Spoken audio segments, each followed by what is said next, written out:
Good morning everyone. नमस्कार, मैं मनीषा साहू आप सभी का एजुकेशन हब की ऑनलाइन कोचिंग क्लास में बहुत बहुत स्वागत करती हूँ।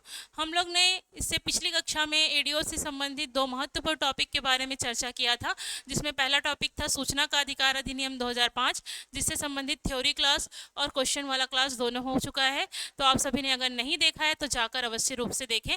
आज की क्लास में हम लोग मनरेगा से जुड़े हुए महत्वपूर्ण ऑब्जेक्टिव क्वेश्चन देखेंगे, जो कि आपके एडीओ के एग्जाम के लिए अत्यंत ही महत्वपूर्ण है। ठीक है, तो इसका जो है आंसर आप सभी अपने कमेंट बॉक्स में जरूर दें और ज़्यादा से ज़्यादा लाइक शेयर और सब्सक्राइब जरूर करें। तो पहला क्वेश्चन है, मनरेगा का उद्देश्य क्या है। यदि आपने थ्योरी क्लास नहीं देखी है तो थ्योरी क्लास देखें जरूर, क्योंकि थ्योरी क्लास देखने के बाद जो है सवाल जो है आसानी से बनने लगेंगे। ठीक है, तो हमने देखा कि मनरेगा का उद्देश्य क्या है। इससे पहले हम समझते हैं कि मनरेगा आया कब था। मनरेगा जो अधिनियम पारित हुआ था वो 2005 में पारित हुआ था, और ये लागू कब हुआ था? 2 फरवरी 2006 को जो है 3 चरण में लागू हुआ था। कितने चरण में लागू हुआ था? 3 चरण में लागू हुआ था। तो पहले चरण में जो है ये 2 फरवरी 2006 को 200 जिलों में लागू हुआ था। कितने जिले में लागू हुआ था? 200 जिलों में लागू हुआ था, जिसमें हमने छत्तीसगढ़ के 11 जिले के नाम जो है प्रथम चरण में याद किए थे, जिसमें सरगुजा संभाग, बिलासपुर संभाग, दुर्ग, रायपुर और बस्तर संभाग के जो 11 जिले थे उसके नाम हमने याद किए थे। याद रखिएगा, उसके नामों को पूछा जाता है। ठीक है, तो प्रथम में कितने चरण में जो है लागू हुआ? 3 चरण में। तो पहले चरण में कितने जिले थे? छत्तीसगढ़ के 11 जिले थे। ठीक है, तो देखते हैं हम क्या आज का पहला क्वेश्चन। ठीक है, तो पहला क्वेश्चन है, मनरेगा का उद्देश्य क्या है? क्या है उद्देश्य? ऑप्शन नंबर ए, शहरी रोजगार को बढ़ावा देना। ऑप्शन नंबर बी, ग्रामीण क्षेत्रों में बेरोजगारी समाप्त करना। या फिर ऑप्शन नंबर सी, कृषि उत्पादकता बढ़ाना। ऑप्शन नंबर डी, ग्रामीण क्षेत्रों में उद्योगों की स्थापना। आंसर बताएं, इसका आंसर क्या आएगा? ए, बी, सी या डी? कमेंट करें आंसर क्या आएगा। ग्रामीण क्षेत्रों में बेरोजगारी को समाप्त करना, ऑप्शन नंबर बी। क्या आएगा? ऑप्शन नंबर बी, ग्रामीण क्षेत्रों में बेरोजगारी को समाप्त करना मनरेगा का मुख्य उद्देश्य है। अब नेक्स्ट देखते हैं क्या है। प्रश्न 2, मनरेगा के तहत एक व्यक्ति को अधिकतम कितने दिन का रोजगार दिया जाता है? कितने दिन का रोजगार दिया जाता है बताइए। पढ़ा है हमने, कितने दिन का रोजगार दिया जाता है? रोजगार की गारंटी है ना, तो कितने दिन की रोजगार दी जाएगी? मनरेगा के तहत एक व्यक्ति को अधिकतम कितने दिनों तक का रोजगार दिया जाता है? क्लास में हमने पढ़ा है, किया है। ऑप्शन देखिए, ऑप्शन ए 100 दिन, 150 दिन, ऑप्शन नंबर सी 200 दिन, या फिर ऑप्शन नंबर डी 250 दिन। बताइए क्या है आंसर इसका। इसकी गारंटी दी जाती है, इस एक्ट के तहत रोजगार की गारंटी दी जाती है। वो गारंटी है 365 में से 100 दिन क्या होंगे, उसको रोजगार दिए जाएंगे। कितने दिन दिए जाएंगे? 100 दिन दिए जाएंगे। क्योंकि ये राज्य सरकार का विषय है, तो राज्य सरकार इस केंद्र सरकार ने फिक्स किया है। कितना दिया है? केंद्र सरकार ने 100 दिवस कार्य के रूप में फिक्स किया है, लेकिन इसको जो है राज्य सरकार अपने हिसाब से जो है बढ़ा या घटा तो नहीं सकती, लेकिन बढ़ा जरूर सकती है। तो हमने देखा, तो वन पट्टा क्षेत्र में कितने दिन होता है? छत्तीसगढ़ के वन पट्टा क्षेत्रों में यह 200 दिन तक का कार्य दिवस जो है प्रदान किया जाता है। ठीक है, नेक्स्ट देखते हैं प्रश्न नंबर 3, मनरेगा के तहत मजदूरी की दर किस आधार पर निर्धारित की जाती है?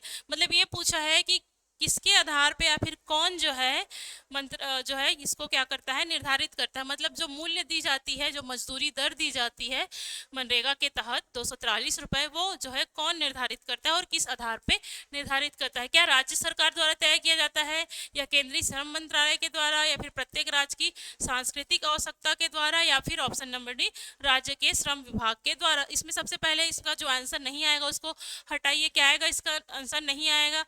राज्य सरकार तय करती है क्या? नहीं। कौन करेगी? केंद्र सरकार तय करेगी। ठीक है, तो क्या सांस्कृतिक आवश्यकताओं के अधिकार आधार पे किया जाता है? नहीं।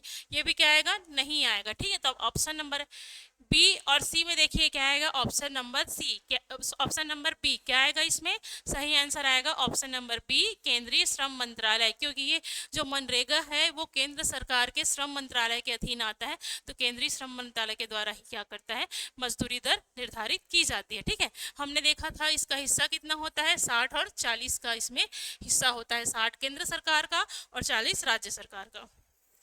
अब देखते हैं नेक्स्ट क्वेश्चन। मनरेगा के तहत ग्रामीण क्षेत्रों में रोजगार गारंटी का क्या स्वरूप है? क्या स्वरूप है बताइए। कितने दिन रोजगार गारंटी दी जाती है? क्या साल भर दी जाती है? नहीं। ऑप्शन नंबर बी 100 दिन दी जाती है क्या? ऑप्शन नंबर सी साल के 50 दिन दी जाती है?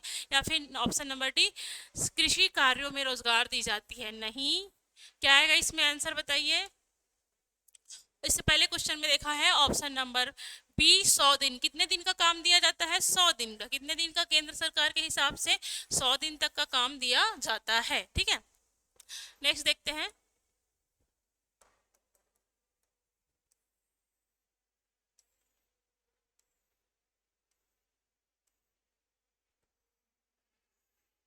मनरेगा का कार्यान्वयन किस संस्था द्वारा किया जाता है? बताइए, मनरेगा का कार्यान्वयन किस संस्था के द्वारा जो है किया जाता है? प्रश्न नंबर 5, बताइए किस संस्था के द्वारा किया जाता है?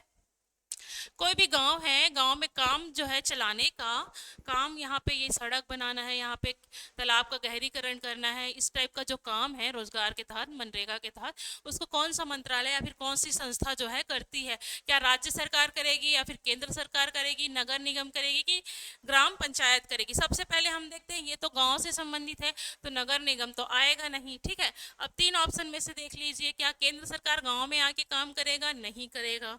क्या राज्य सरकार करेगा? नहीं करेगा। तो कौन आएगा? ग्राम पंचायत।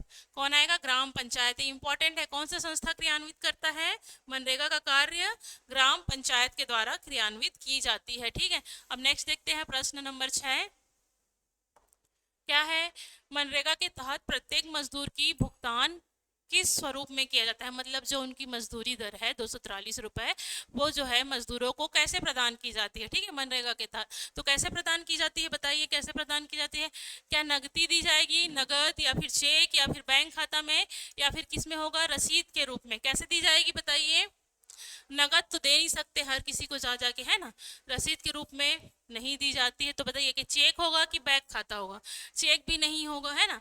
तो क्या आएगा? बैंक खाता। कोई भी क्या है? भारतीय बैंक है। ठीक है, कोई भी भारतीय बैंक है, उस भारतीय बैंक के द्वारा, सरकारी बैंक के द्वारा, ये जो सरकार की बैंक है या फिर सरकारी बैंक है, तो सरकारी बैंक के द्वारा की जाती है, भुगतान किया जाता है जो भी उसकी मजदूरी दर है। जैसे कि पोस्ट ऑफिस हो गया, या फिर जो भी उनके बैंक है, ग्रामीण बैंक है, उनके द्वारा क्या किया जाता है? इसका भुगतान किया जाता है। ठीक है, नेक्स्ट देखते हैं किस वर्ष में मनरेगा को लागू किया गया था? बताइए मनरेगा कब लागू हुआ था? मनरेगा कब पारित हुआ था? कब पारित हुआ था? ऑप्शन नंबर बी 2005 में। ऑप्शन नंबर बी 2005 में। और ये कब से जो है क्रियान्वयन हुआ था? 6 फरवरी 2006 को। यह जो है 200 जिले में, भारत के कितने जिले में? भारत के 200 जिलों में लागू हुआ था, जिसमें से छत्तीसगढ़ के कितने जिले शामिल थे? छत्तीसगढ़ के 11 जिले इसमें शामिल थे। कौन कौन से 11 जिले थे? कौन कौन से 11 जिले थे जी बताइए, कमेंट कीजिएगा। 11 जिलों में से 5 जिलों का नाम। ठीक है, मनरेगा के तहत रोजगार की दर, कितनी दर निर्धारित की गई है? कितनी दर निर्धारित की गई है बताइए, कितनी दर है? कितनी है? 100%। कितनी है? 100%। ठीक है, उसके बाद नेक्स्ट देखते हैं ऑप्शन नंबर, प्रश्न नंबर 9। ठीक है, मनरेगा के अंतर्गत किस श्रेणी के कार्यों को प्राथमिकता दी जाती है? बताइए, गांव में रहते होगे आप सभी अगर, तो जानते होगे कि मनरेगा के तहत यदि कोई कार्य चलता है तो कार्य किस, मतलब मुख्य रूप से कौन सा कार्य चलता है? ठीक है, क्या काम कराया जाता है मजदूरों के द्वारा? मनरेगा में जो जाते हैं उनके द्वारा क्या क्या काम जो है कराया जाता है? ठीक है, तो जो ग्रामीण विकास है, ग्रामीण विकास से जुड़ा हुआ है ना, तो मुख्य रूप से क्या किया जाता है? मुख्य रूप से इसमें किया जाता है जल संरक्षण और जल स्रोतों का विकास। मतलब तालाब खुदवाना हो, तालाब का गहरीकरण करना हो, गहरीकरण, ये सबको प्राथमिकता दी जाती है ना। गांव में जो तालाब है, तालाबों का गहरीकरण करना है, इन सबको क्या किया जाता है? प्राथमिकता दिया जाता है। ठीक है, नेक्स्ट देखते हैं।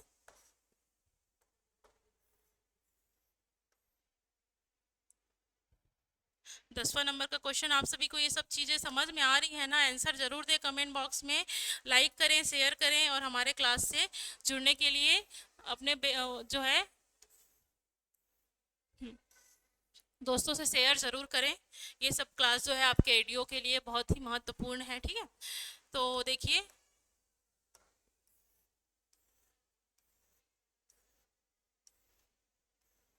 10वां नंबर का क्वेश्चन है, मनरेगा के अंतर्गत यदि किसी व्यक्ति को कार्य नहीं मिलता है, क्या होता है?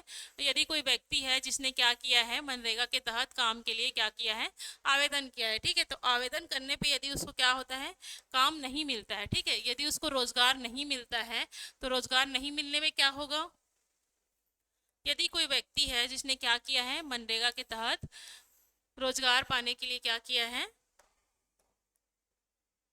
आवेदन किया है, ठीक है, तो आवेदन किया है, मनरेगा के अंतर्गत कार्य करने वाले व्यक्ति को रोजगार ना मिलने पर क्या होगा, क्या होगा, कोई रोजगार सहायक है ना, गांव में रहता है रोजगार सहायक, सहायक नाम के लिए है, इन लोग बहुत पैसा लेते हैं, ठीक है,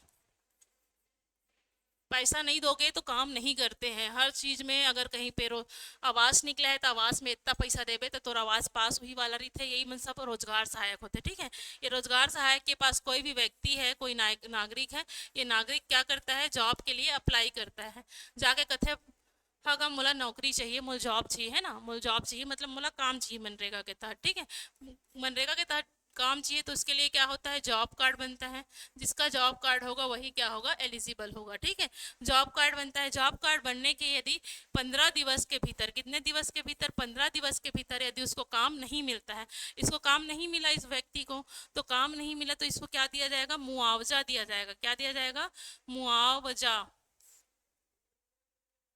मुआवजा दिया जाएगा, कितना दिया जाएगा, 243, जो भी वहाँ की मजदूरी दर है उसका 1/4, कितना दिया जाएगा, 1/4 जो है उसको मुआवजा दिया जाएगा। तो यही क्वेश्चन है, मनरेगा के अंतर्गत यदि रोजगार नहीं मिलता तो क्या होता है, ऑप्शन ए वेतन दिया जाता है, क्या पेंशन दिया जाता है, या फिर कोई लाभ नहीं होता, या फिर मुआवजा दिया जाता है, क्या उसे कुछ लाभ नहीं होगा, नहीं होगा।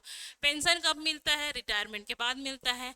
वेतन कब मिलता है, जब हम पूरा काम कर लेते तो हमें वेतन मिलता है। तो क्या मिलेगा, इसके लिए हमें ऑप्शन नंबर बी मुआवजा दिया जाएगा, ठीक है। इंपॉर्टेंट क्वेश्चन है, इसको जरूर देखें, है ना। अब नेक्स्ट क्वेश्चन देखते हैं, श्रमिकों को काम दिया जाता है, क्या क्या कितने दिन काम दिए जाते हैं श्रमिकों को, मतलब अप्लाई करने के कितने दिन के भीतर जो है श्रमिकों को काम देना आवश्यक है, बताइए कितने दिवस के भीतर काम देना है। ऑप्शन ए 15 दिन, ऑप्शन बी 30 दिन, ऑप्शन सी 7 दिन, ऑप्शन डी 15 दिन, कितने दिन के भीतर काम देना जरूरी है, 15 दिन के भीतर उसे काम देना जरूरी होता है, ठीक है। नेक्स्ट देखते हैं, प्रश्न 12, मनरेगा के तहत किस प्रकार के कार्यों को अनिवार्य रूप से किया जाना चाहिए, बताइए किस तरीके से कार्य को जो है अनिवार्य रूप से किया जाना चाहिए। इससे पिछले कक्षा में हमने, पिछले सवाल में हमने देखा है कि कौन सा कार्य जो है मूल रूप से मनरेगा के श्रमिकों द्वारा कराया जाता है। ऑप्शन ए शहरी निर्माण कार्य, ऑप्शन बी जल पुनर्भरण कार्य, ऑप्शन सी चिकित्सा सेवा, ऑप्शन डी सड़कों का निर्माण, बताइए क्या आएगा ऑप्शन। शहर वाला ऑप्शन तो हटा ही दीजिए क्योंकि ये गांव से है, तो क्या इसमें शहर आएगा, नहीं, तो क्या आएगा इसमें, ये नहीं आएगा। अब तीनों ऑप्शन में से देख लीजिए क्या है, नियर अबाउट जल पुनर्भरण मतलब तालाबों का गहरीकरण मुख्य रूप से इसमें कराया जाता है, ठीक है। अब नेक्स्ट देखते हैं 13 नंबर का क्वेश्चन, मनरेगा के तहत कार्य के लिए आवेदन करने की प्रक्रिया किससे संबंधित है, बताइए किससे संबंधित है। क्या हम कलेक्टर के पास जाते हैं आवेदन करने के लिए, या फिर ग्राम पंचायत के पास, या तहसीलदार के पास, या फिर राज्य सरकार के पास, बताइए क्या है इसका आंसर। गांव से जुड़ा है, कलेक्टर के पास जाएंगे क्या, पहले क्या जाएंगे राज्य सरकार के पास, नहीं। क्या तहसीलदारी से संबंधित है, नहीं। क्या जिला जिला कलेक्टर, नहीं, तो क्या आएगा ऑप्शन नंबर बी ग्राम पंचायत। ग्राम पंचायत में कौन होते हैं, रोजगार सहायक, रोजगार सहायक बन जाओ, बहुत पैसा मिलता है, रोजगार सहायक, ठीक है। कोई भी योजना आती है तो इन लोग को पैसा जरूर मिलता है, पैसा, और हम जनता लोग ही पैसा देते हैं इनको कार्य करवाने के लिए, है ना। तो रोजगार सहायक क्या करता है, जॉब कार्ड बनाता है और मनरेगा के कार्य को करवाता है, ठीक है। नेक्स्ट देखते हैं,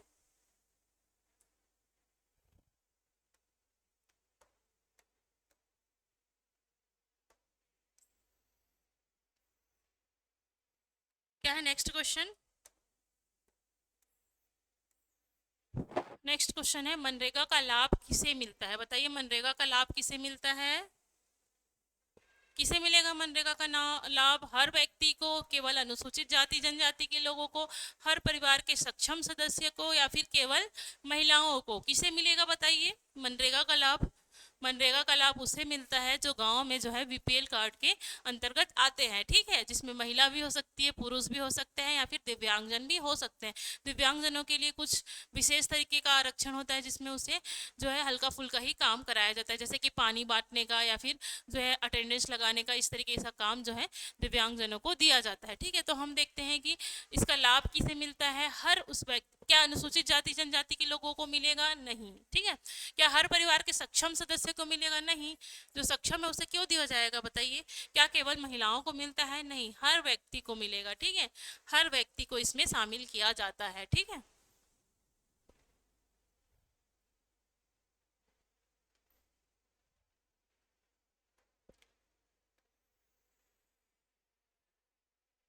प्रश्न 15, मनरेगा के तहत रोजगार देने वाली संस्था कौन सी है? बताइए कौन सी संस्था है जो रोजगार देती है?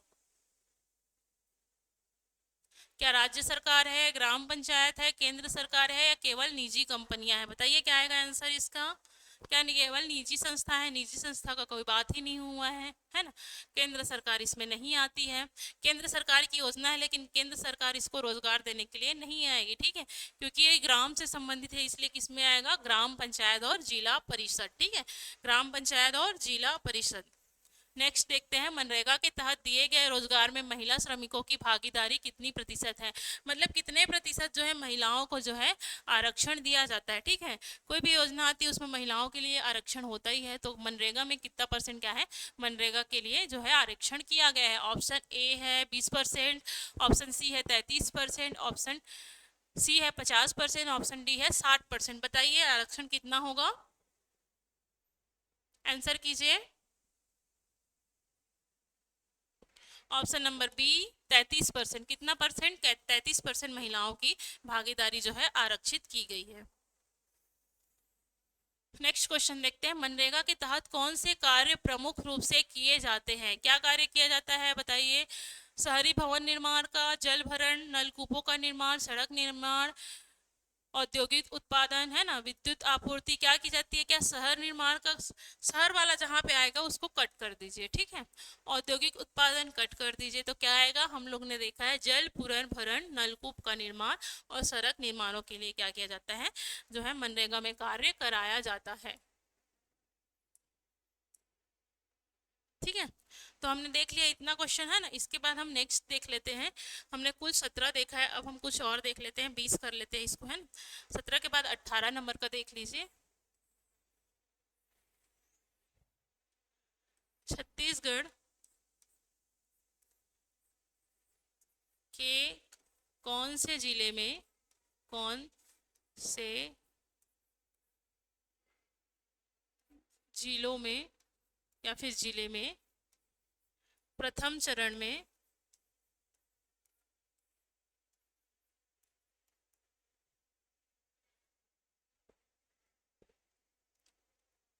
मनरेगा लागू हुआ था?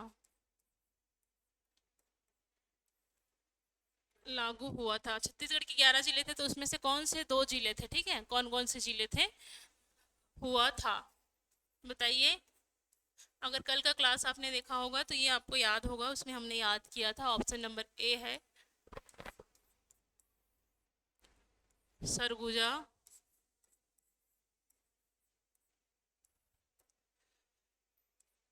कोरिया सूरजपुर,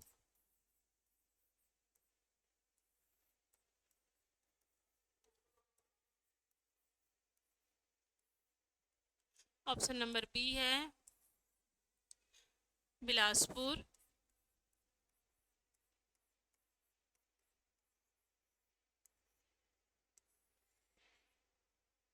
कोरबा, शक्ति,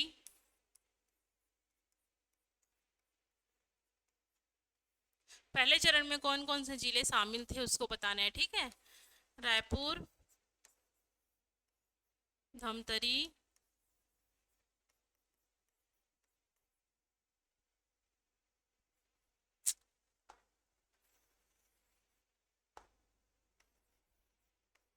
धमतरी,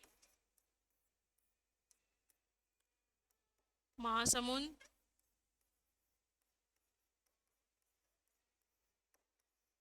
ऑप्शन डी है, ऑप्शन नंबर डी, उपरोक्त में से कोई नहीं।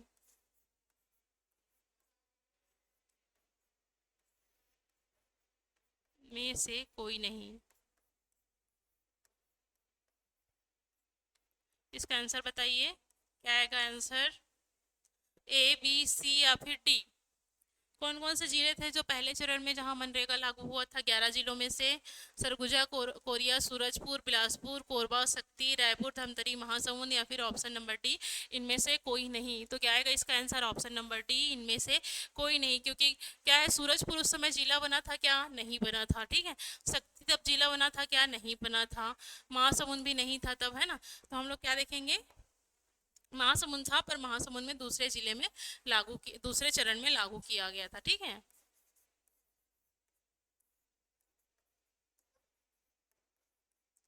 तो कौन कौन से 11 जिले थे? कल की क्लास में हमने देखा था, एक बार इसमें यहाँ पे भी देख लीजिए कौन कौन से 11 जिले थे। तो सरगुजा संभाग में कौन कौन थे? सरगुजा संभाग में कौन कौन थे? सरगुजा था, और कोरिया और जसपुर। कौन कौन थे? कोरिया और जसपुर। बिलासपुर में कौन थे? बिलासपुर में 2 जिला था। बिलासपुर में कौन कौन थे? दो जिले कौन कौन से थे? खुद बिलासपुर था और रायगढ़ था। ठीक है, बिलासपुर और रायगढ़। नेक्स्ट देख लीजिए, दुर्ग संभाग में कौन कौन थे? दुर्ग में थे राजनांदगांव और कवर्धा। कौन कौन थे? राजनांदगांव,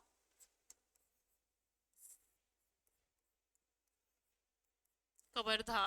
ठीक है, अब देखते हैं रायपुर। रायपुर में एक ही जिला था। कौन था रायपुर में? रायपुर में थे केवल और केवल धमतरी। ठीक है, अब बस्तर के 3 जिले थे। बस्तर में कौन कौन थे? बस्तर के तीनों जिले इसमें शामिल थे। दंतेवाड़ा हो गया, है ना, दंतेवाड़ा, बस्तर और कांकेर।